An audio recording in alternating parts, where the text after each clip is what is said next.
Hello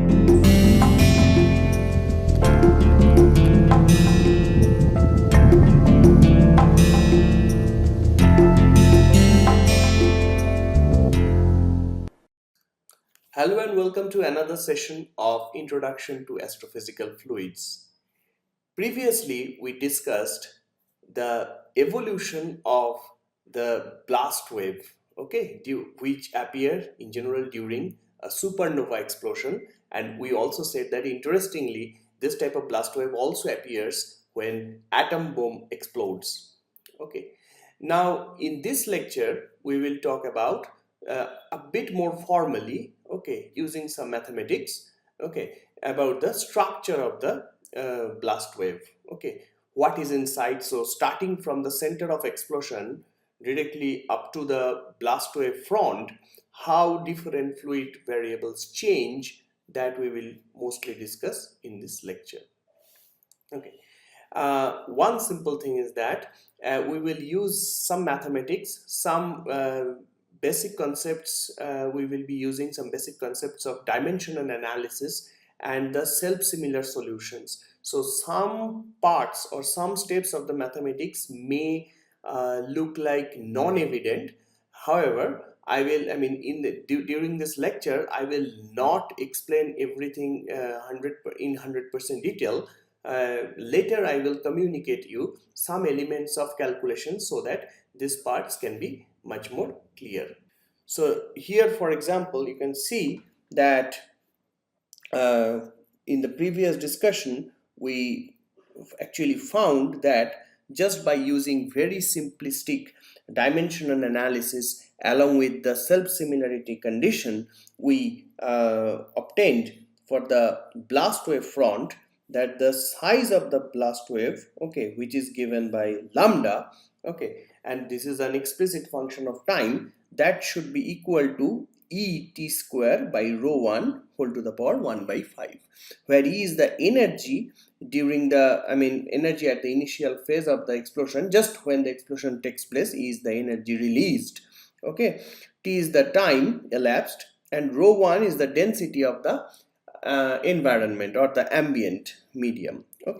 Now V lambda was the velocity of this blast wave front, and that was exactly equal to 2 by 5 E by rho 1 whole to the power 1 by 5 t to the power minus 3 by 5. And we said that the velocity is actually changing with time, decreasing with time, whereas lambda increases with time. But now, in this calculation today, in today's discussion, it will be much more useful if we write this expression in an alternative form, equivalent form, which should be written as V lambda is equal to 2 by 5 lambda by t.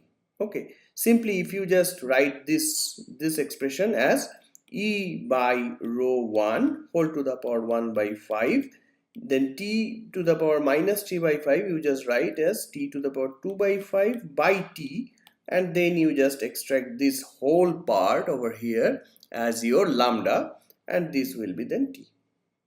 Simple. But this form will be very much useful for us. Now in the current discussion today, we try to understand the structure of the blast wave. More precisely, we try to determine the variation of velocity, pressure and density from the center of the explosion to the blast wave surface. That means exactly what is happening to the exploded material. So that is the part which we will study today, and we will be using our previous knowledge of shocks. Now let us first study the whole phenomena in the frame of the explosion. That means where explosion took place. That means it is mostly right. If, for example, if a white dwarf explodes, then you see the whole phenomena being placed on the center of the white dwarf, this type of thing. So in this frame of reference, the shock is moving. So this is not the shock frame. Now in the frame of study which we are now talking, the shock moves radially outward with a velocity v lambda, which is a function of t. Now you can easily see here, so this shock front, okay, and this is actually moving in outward direction with a velocity v lambda, okay. So v lambda is outward, radially outward direction, okay. Now let us designate v2, rho2 and p2 as the fluid variables just inside the shock front, okay. Now that is completely okay. Now we have characterized the medium, but now we have to place ourselves in the rest frame of the shocks, because if you remember, the Rankine-Hugoniot conditions were only valid in the rest frame of the shocks. Then what happens there in the shock frame? How the system is started in the shock frame? Well, when you place yourself on this shock, now you are here, okay, then the shock is at rest for you, okay, and you will see that the ambient, because the shock is actually, expanding outwards radially, okay, with respect to the center of explosion, okay, you with respect to the shock, the ambient would appear to approach the shock with a velocity minus v lambda, as simple as that, okay. So in general, why it is? Because in general, with respect to the center of explosion, okay, the ambient is almost at rest, okay.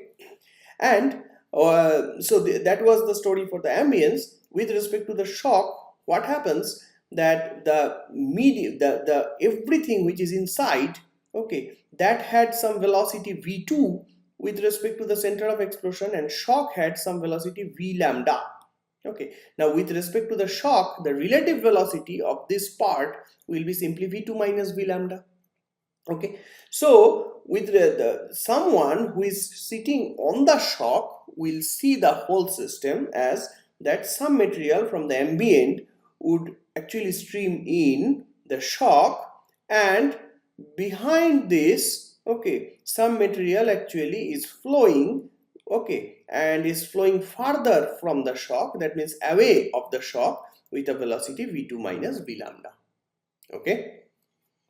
So then if we just make a comparison with our previous v1 and v2, if you remember, then v1 was the velocity just in front of the shock, and v2 was the velocity just behind the shock. So here simply you can say that v lambda minus v lambda is equivalent to v1, and minus v lambda plus v2, which is actually v2 minus v lambda, that is equivalent to v2, okay. Now with this thing we are all set for using Rankine-Hugoniot conditions, okay.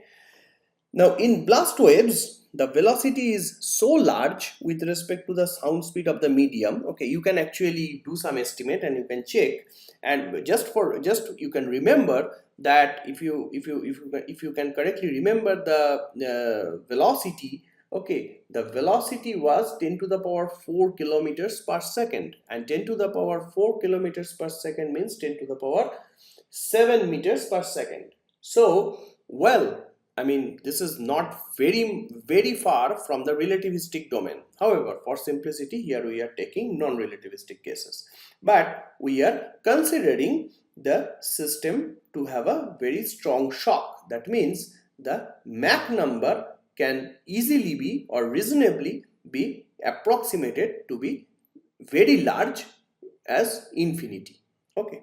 Then, and this condition is known as a strong shock condition. Strong shock, okay. Now we can use the Rankine-Hugoniot condition for the strong shock. If you remember, we said that even if the Mach number tends to infinity, the density jump, okay, will be simply finite, and it will be given by gamma plus 1 by gamma minus 1, the density jump between the material behind the shock to the material in front of the shock, okay. And just by the continuity equation, you know that rho 2 v2 is equal to rho 1 v1. So rho 2 by rho 1 will be v1 by v2. Now writing the new expressions for v1 and v2, Okay, we can write minus V lambda by V lambda plus V2 is equal to gamma plus 1 by gamma minus 1. If you do the simplification, you will see V2 by V lambda. Okay, so V lambda once again, so if you remember, V lambda is nothing but the velocity of the shock front or the blast wave front with respect to the center of explosion, and V2 is the velocity of the matter which is just inside the shock front with respect to the center of explosion, and that's exactly equal to 2 by gamma plus 1. Now just check. Okay, if your gamma is 5 by 3, that's a very good approximation for monoatomic gases. Okay, so if it is 5 by 3, then 2 by 5 by 3 plus 1, 5 by 3 plus 1, this will be 2 by 8 by 3. Okay, so it will simply be so it will be 6 by 8, so 3 by 4. Okay, it simply says that this will be 3 by 4. So this one has a velocity which is greater than the V2. Okay, that you have to understand always. Okay, that the matter which is just inside the blast wave actually has a less velocity with respect to the velocity of the blast wave itself, I mean blast wave front itself. Okay, now if you remember the ratio of P2 by P1, okay, for again the case where m tends to infinity, you can write, so of course in it tends to infinity, it goes to infinity, but now we are taking not infinity but very large, then this ratio, you can just refer to your previous lectures, you can, the ratio becomes simply P2 by P1 almost will be equal to 2 gamma times m1 square by gamma plus 1. Okay, and this m1 squared is the Mach number of the ambient. Okay, and then this is nothing but V lambda square by CS1 square. Okay, because V lambda, so V1 is nothing but minus V lambda, so V1 squared is nothing but V lambda square. Okay, so this ratio is 2 gamma V lambda square by gamma plus 1 CS1 square. Okay, now CS1 square is nothing but gamma P by rho if we are talking about a polytropic gas. Okay, actually we will take it later, we will see the adiabatic simply. Okay, so this gamma, so then P is nothing but P1 by, P1 by rho, sorry, so CS1 square will be equal to gamma P1 by rho 1.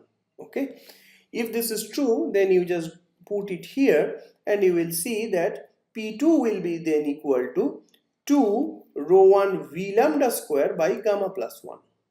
So this expression finally gets rid of P1, and this is completely very good because P1 is very small, negligibly small. So something which is negligibly small, P1 is the pressure of the like the ambient. Okay, this is the pressure of the ambient medium. So if that is small, then actually there is no concrete interest to include this in. Okay, so finally we have something with respect to, so P2 in terms of rho 1, V lambda and gamma. Well, okay, now we follow the Sedok's prescription and we first introduce dimensionless variables. Okay, we are doing this thing because at the end we will try to see that if we, that how much, okay, or how long we can use the self-similarity conditions, okay, in order to analytically treat the whole problem. So finally we will try to solve the equations of dynamics. Okay, there is nothing new. Okay, so if V, which is a function of R and T, rho, P, all are functions of R and T, are the fluid variables inside the blast wave, then one can directly write rho RT is equal to rho 2, which is also a function of R and T, times this dimensionless quantity rho bar, rho tilde. So that means that the rho tilde is constructed just by dividing rho by rho 2. Okay. Similarly, V tilde is also constructed by dividing V by V2, but there is one quantity R by lambda which comes into play, and that will be the first power of R by lambda. Okay, so if you remember what R by lambda is, this is nothing but the xi R, and xi R is a quantity which is a constant over time. If you choose two shells, for example with R and lambda, then this xi R will be constant over time. So if your system is self-similar, then the xi R, anything which is depending on xi R will be will be totally uncoupled or independent of time. Okay, so that is something very important. Okay, and this is a famous trick of writing self-similar solutions, that so just by thinking now, if you just follow this writing, that for P we write P2 R by lambda whole square P tilde. So P tilde basically is constructed by P by P2 and then lambda by R whole square. Okay. Now, why this R by lambda whole square they came? Okay. Though, so for for clarifying this part, I will communicate some steps of calculations, but you can also check over internet or in very good books. For example, one of the books, Clark and Carswell, which I recommended in the reference. Okay, you can go through that. But very roughly speaking, here you can see that if you just try to be, convinced just roughly. So rho has, so again, remember the order of moments of these macroscopic quantities. Rho is the zeroth order moment of velocity, V is the first order moment of velocity, P is the second order moment of velocity. So exactly, the order of moment, if it is m, then there will be a multiplication of R by lambda to the power m. So this is a zeroth order, that's why there is nothing, we can see nothing. So 1 is multiplied. Here this is first order, so R by lambda is multiplied, and here this is second order, so R by lambda square is multiplied. So this is a, this is a good trick to remember. Of course, the basic reason which comes, that I will give you in a element of calculation, by which it will be much more clearer. Okay, so if you admit for the time being this type of solutions, where rho tilde, V tilde, P tilde, they are dimensionless quantities, and they are not only that, they are functions of xi R, that I am coming to that point. Okay, so they are dimensionless quantities. Okay, then using Rankine-Hugoniot conditions, we finally can write rho is equal to rho 1 times gamma plus 1 by gamma minus 1 times rho tilde.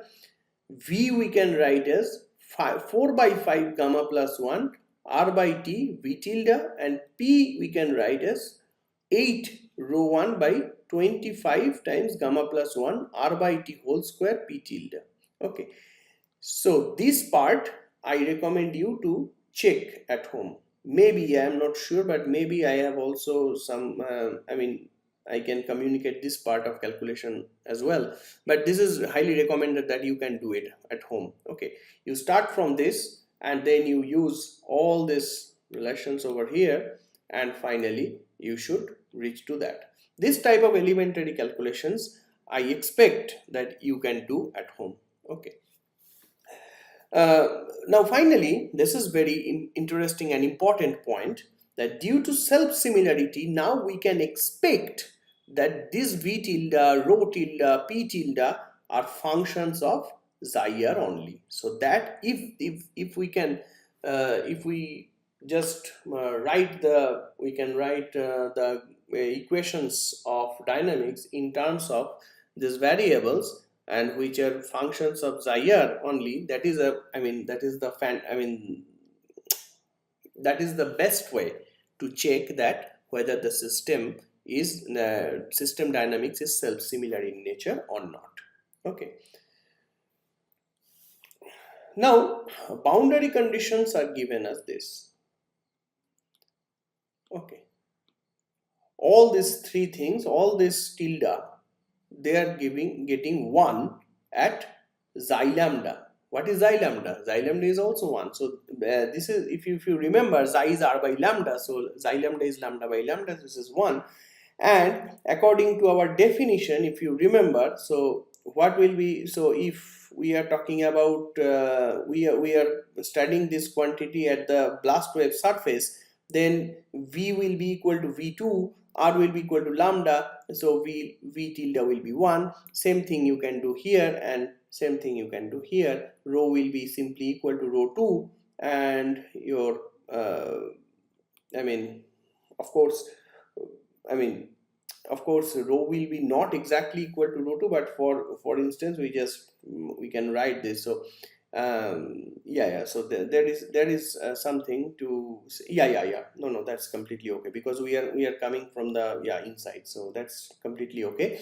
Rho will be equal to rho 2 at the surface when we are just moving to the surface. Okay, so of course you know that because this is a shock surface, there is a discontinuity. Okay, so proper limit cannot be achieved like that. So what I was just saying one second ago is not a mathematically correct statement. Okay, that means just by using these relations you cannot check this. Okay, but okay, if you put these things, then in the reverse way you can check the consistency. Okay, that is the best thing you can do.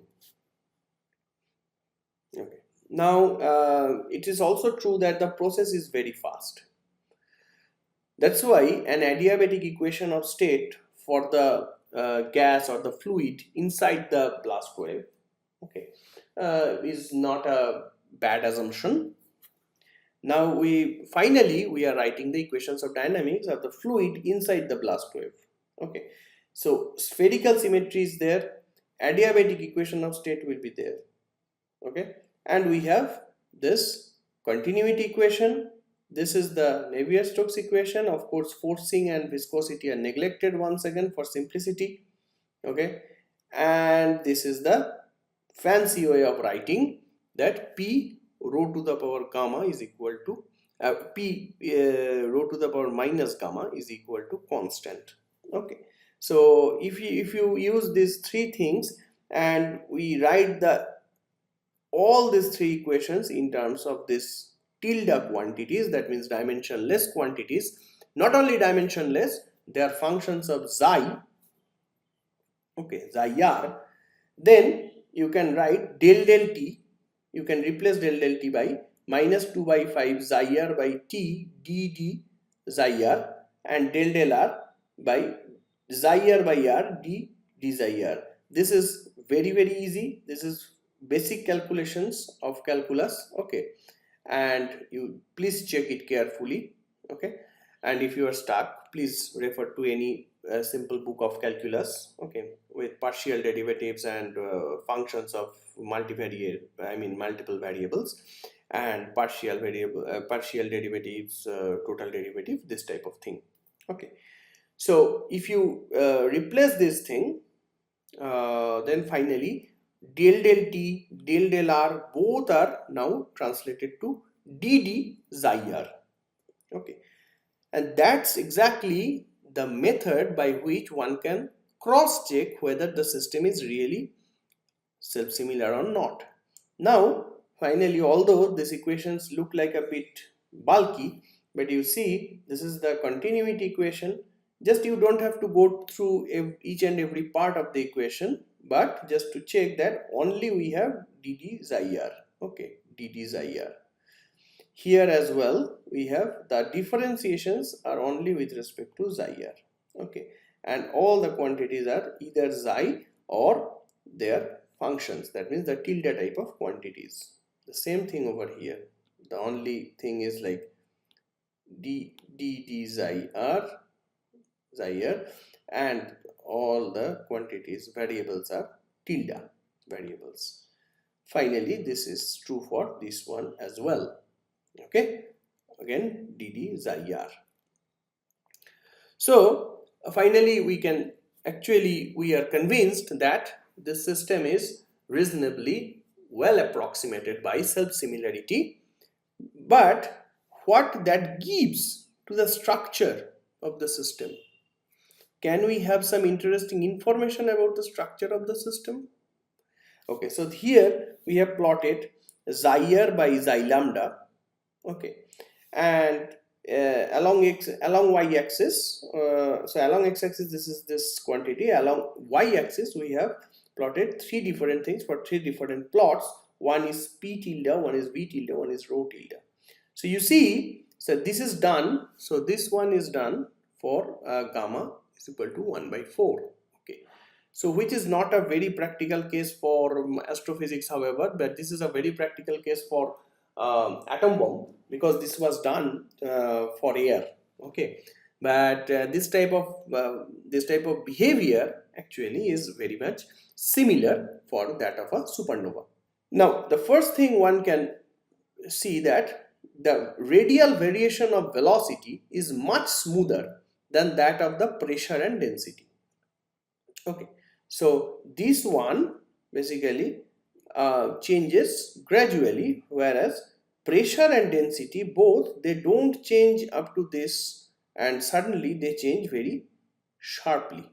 Okay, not only that, if you just notice this attentively, a very small amount of matter is between this xi r by xi lambda from 0 to 0.5.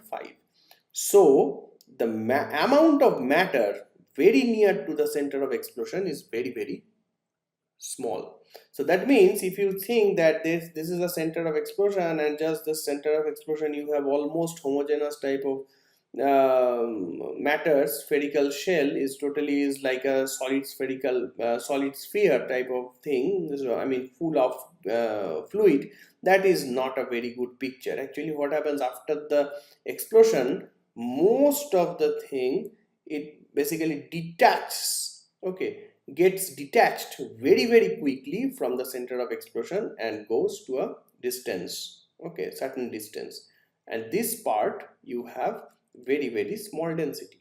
However, the velocity is somehow gradual, velocity is somehow reasonable. That is only because the very small amount of matter which is also there, they have a considerable velocity. So in terms of velocity, the change is very, very gradual.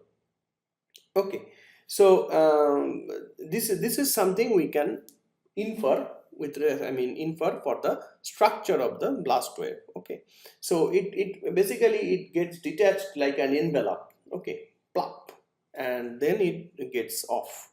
Okay, so one last thing is that it is true that in our whole analysis we somehow discussed the thing using self-similarity, and we actually saw that this was quite a good approximation. But it is true that, please remember, the self-similarity thing is no longer valid for a system where the explosion finally expands in a medium with considerable pressure.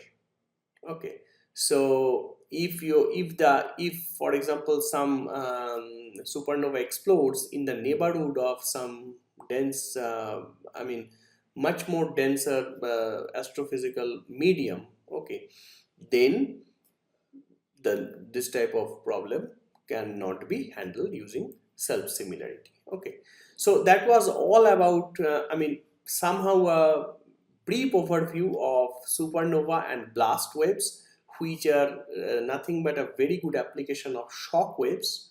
Okay, Here we also discussed two important concepts of, first of all, dimension analysis, which is very simplified but yet very useful, and another is self-similarity. Okay, although I mean for some tricks of self-similarity I did not go into the detail, because this, I mean, in the scope of this course we cannot do everything, but I will try to give you some elements of material, so that this parts, okay, this I mean the style of writing self-similar solutions gets much more clear. Okay, thank you very much.